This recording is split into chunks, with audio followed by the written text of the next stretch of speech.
औज़ुबिल्लाहिमिनश्शैतानिर्रजीम बिस्मिल्लाहिर्रहमानिर्रहीम 10th class students अस्सलामु अलैकुम पारान बायोलॉजी गुब्रो तो यानी फिजियोलॉजी मोकलो ओतर लगभग वह थोड़ा तम सिस्टम पर्न रिप्रोडक्टिव सिस्टम फीमेल तो मेल रिप्रोडक्टिव सिस्टम तम पर्न इंशाअल्लाह रहमान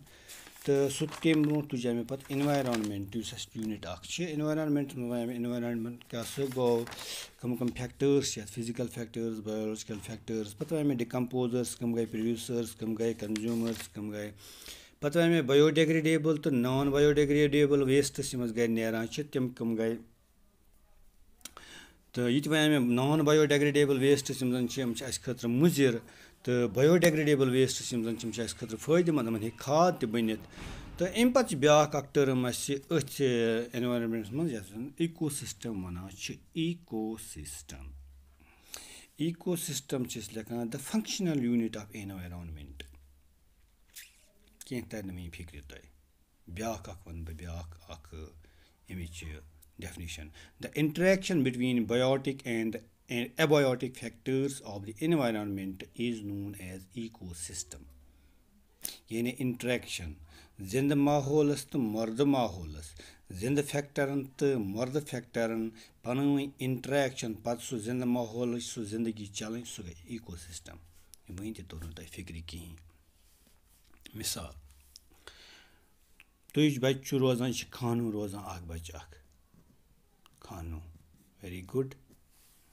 खानो तस अमिस कित यह क्या कुन जुन माहौल मज यह क्या कुन जुन रोज ना अमिस जमीन सॉइल अतान गुजा बे अत पे मकान अमिस एयर चवान ब्रीदिंग कर अमिस वाटर तो जरूरत त्रेश चनस बत रनस अच्छा यम गई कह चीज हालस वन कह चीज टेम्परेचर जरूरत युथ अम फसल खस बे पान ते टेम्परेचर मज सर्वाइव कर खान यह जरूरत यम चीज जरूरत अम अलाव मा बेमिस कह जरूरत युतु योत अमिस जरूरत नो अमिस एनिमल्स जरूरत एनिमल्स लाइक काव गोट ऑक्स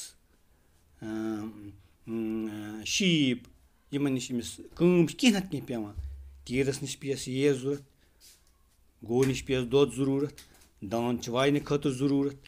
यम चीज जरूरत कट दोद खतर जरूरत मूछ थे जरूरत पे अम गई एनिमल अमिस अत खान जरूरत अमिस अगर यह एनवायरनमेंट अमिस खान अमिस जरूरत कह प्लांट्स तह खे माजू योत सब्जी खे ना यह अमिस फ्रस जरूरत पगह अगर अमिस जरूरत पे रोपये दह रोपये यह सर फ्रस पन तो अमिस जरूरत अमिस ईर जरूरत अत घास अमिस जरूरत अमिस गो खतर जरूरत ग्रास अच्छा अत ग्रास मज ग्रास हूपर्स अपर हेकन सर्प तथ अपर हेकन कीम क्र अपर कोता जिंद चीज कत अपर लमा कत मर्द चीज अपर यह बन एनवायरनमेंट यह interaction between non living factors तो लिविंग फैक्टर्स अत अमिस खान किस लड़कस या खान किस स्टूडेंट जिंदगी चल यह गो environment okay the interaction between biotic and abiotic factors of the environment is known as an ecosystem ecosystem बड़ टर्म यह बड़ टर्म इकोसिस्टम अत वो इट इज द मतलब मीनिंगफुल टर्म अत मीनिंग डिटेल्स मज हेको मीनिंग मज तो यह लकट मकट टर्म कहें अत नी मतलब अगर रेन ड्रॉप निमो रेन ड्रॉप अम जाय पे इकोसिस्टम स्टार्ट सरसी बायोस्फीयर सोरी जमीन अत अंद जिंदगी सोरे जमीन अत हेको इकोसिस्टम वन नो डाउट यह पता अमिक स्टेप्स गो एटम्स मॉलिक्यूल्स देन सेल्स गए living cell then tissues then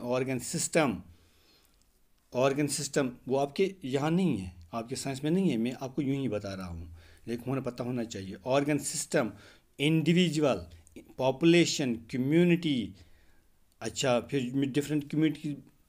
बनाते हैं, फिर इकोसिस्टम, फिर इकोसिस्टम, बयोम, बयोम के आगे बायोस्फीयर। ये लंबी एक फहरिस्त है, लेकिन आपको ये इकोसिस्टम पढ़ना है। तो इकोसिस्टम एक बड़ी टर्म है, इसको रेन ड्रॉप से लेकर बायोस्फीयर तक माना जाता है, ये इकोसिस्टम है। तो अब आप बच्चे हैं, आपको समझाना पड़ेगा कैसे।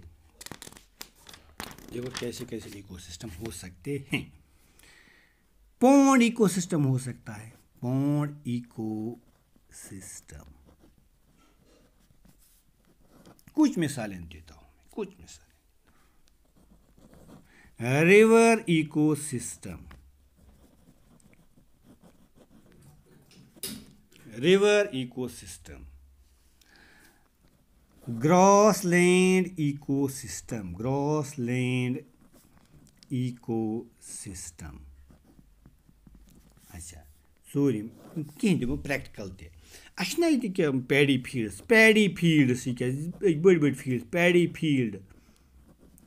यह बनावान इकोसिस्टम या बयोम हेको वन। वो वन बह बयोम क्या वनोस तो इकोसिस्टम क्या वनोस। अमन दिम अलग अलग मिसाल। अस हेको अनित फॉरेस्ट इकोसिस्टम,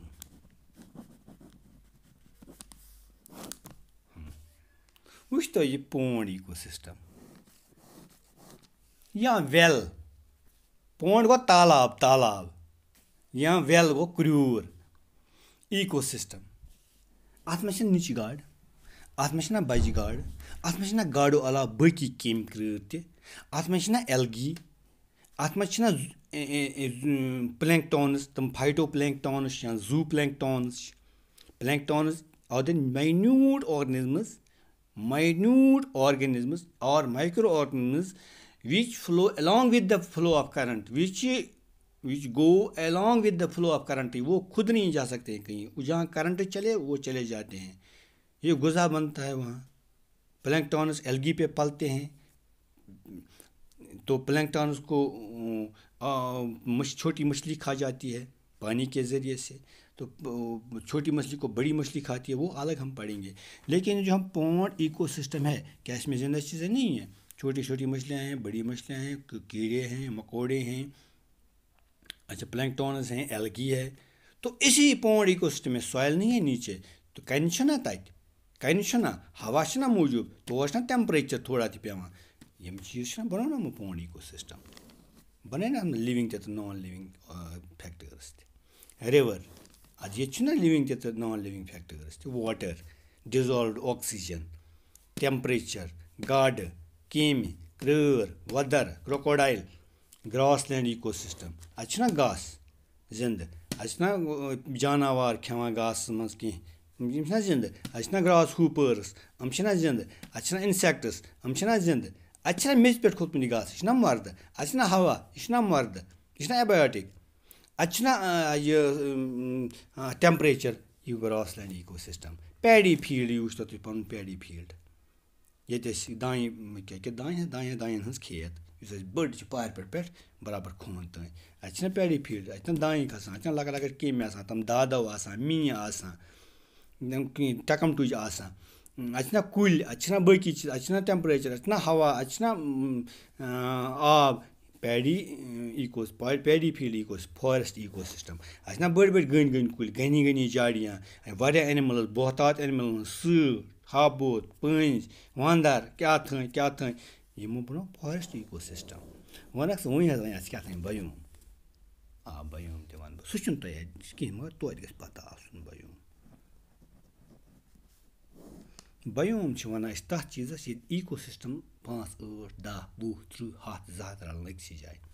यह बड़ टर्म। बयोम इकोसिस्टम खुद बड़े पहन टर्म। मिसाल तौर पर फॉरेस्ट यह बोड़ बार फॉरेस्ट, यह जोल पे बराबर चोगुल तक सोन यह जंगल, अत मन कुन जाए पॉन्ड, अम पॉन्डन बनोमुत अलग इकोसिस्टम। अत मन ट्री, अके वन आए मशीन में ट्री तक इकोसिस्टम, ट्री ट्री ट्री तक इकोसिस्टम, ट्री पान जिंद, अत पे केम क्रूर बसान, अत पे जानवर बसान, इम जिंद, अत हवा यह मर्द, आज मेच मज खसान यह मर्द माहौल, यह अत पे टेम्परेचर पे, यह ट्री तक इकोसिस्टम, इकोसिस्टम। वो वन बह बयोम, वो वन बयोम। अत मन पॉन्ड, यह इको सिस्टम अ जंगलस मज जंगल मज कुल तह सिस्टम अमे जंगल मज नाल वसान यह सिस्टम इको सिस्टम जंगल मज कुछ जाए पाथुल जमीन अत ग्रास लैंड यह कनाल 50 मर कनाल 100 मर यह इको सिस्टम बनियामुत ग्रास लैंड इको सिस्टम ये 2 4 5 8 10 इको सिस्टम जुड़े अम बनमुत बायोम ओके यह गो बायोम यह इको सिस्टम बे फिर ecosystem means is the functional unit of environment, the interaction between biotic and abiotic, yani biotic biological factors and abiotic physical factors of the environment is known as environment. Patur mein fikr kit kan environment wo khan wusho raindrop ti shak environment biosphere sare khod bodu environment ye ecosystem raindrop sare khod lokut ecosystem. अच्छा पत् core फिर अलग अलग ecosystem वो pond ecosystem tree ecosystem river ecosystem grassland ecosystem paddy field eco forest ecosystem मे उम्मीद फिक्र तोर्मुत शुक्रिया।